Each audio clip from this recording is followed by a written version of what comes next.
Bora falar de um dos meus gêneros favoritos.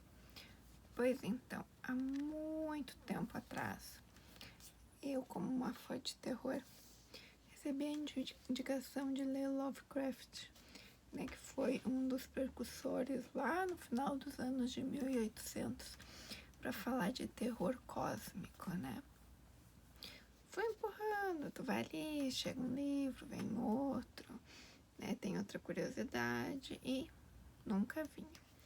Até que acho que foi no ano passado que eu recebi um vale compra numa livraria e encontrei, assim, para completar o valor, esse aqui, que é o chamado de... As pessoas vão me perdoar porque eu não tenho nem ideia, pelo que eu botei no Google, é tipo um casulo, chulo, uma coisa assim, né? Seria o chamado de Cthulhu e outros contos. E são 10 contos que tem aqui.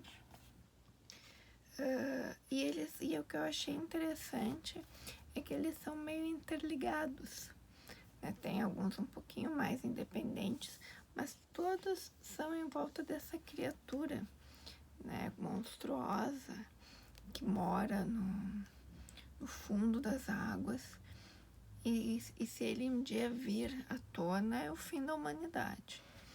E nisso existem livros fictícios, então cada conto vai te acrescentando alguma coisa nesse mundo que é quase uma mitologia dessa figura, né?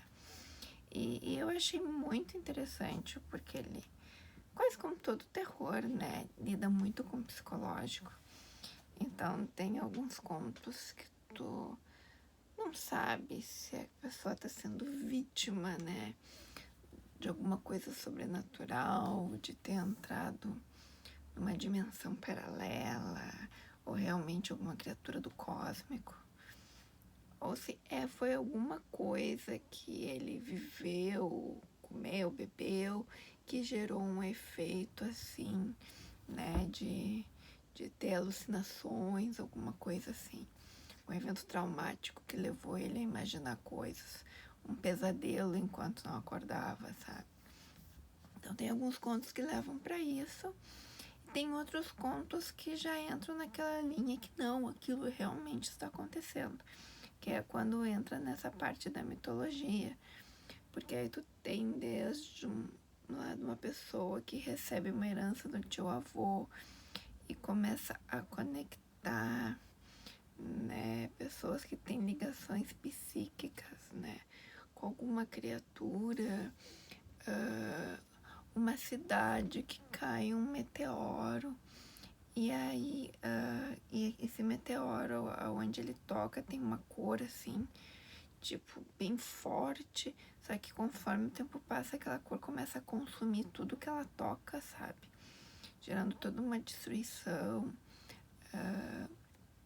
Tem também a questão, assim, de família, uma família que mexe com coisas ocultas, e aí gera e se casam entre eles ali, e aí gera uma criança que não parece ser bem humana, que tem um crescimento muito diferente. Enfim, é todo um universo, né? Para quem curte um terror que nem eu, que tu vai entrando e vai mexendo assim com a curiosidade, né? Aquele entrar que tu fica pensando, pá, o que vai acontecer agora? E vários lances assim que tu te mantém a leitura todo ativo. Então não é à toa que o cara, ele é considerado um mestre dessa parte de terror ligado ao cósmico, à tecnologia, e principalmente as cidades antigas, porque ele mexe muito com o atual da época dele, né? A gente tá falando de livros que, apesar de escritos, né, antes de 1900, eles têm uma linguagem assim extremamente fluida. É muito fácil de ler, não é nada que cansativo ou que tu não vai entender, é extremamente fácil de ler. E ele vai misturando, sabe, aquelas realidades. Então tem o antigo e o moderno, o sobrenatural, as crenças, o livro fictício que ele é citado em várias vezes, até tem um conto que é a origem do livro. Então eu achei assim, pelo menos a minha introdução ao universo dele, eu achei muito legal. Uma curiosidade é que quando eu fui escrever a resenha que tá lá no blog, eu descobri que existem outros livros de conto com o mesmo título, só que eles não têm a mesma quantidade de contos. Então, como esse aqui é considerado, acho que o maior clássico dele, acaba, né, e eu acho que ele escreveu vários, não sei, eu não fiz uma pesquisa se ele escreveu vários contos ou não, mas eu sei que esse aqui é um dos mais famosos, então ele usa de chamariz em vários. O que eu li que tem os 10 contos é esta Capinha Rosa, que é uma coleção Mistérios e Suspenses da editora Nova Fronteira.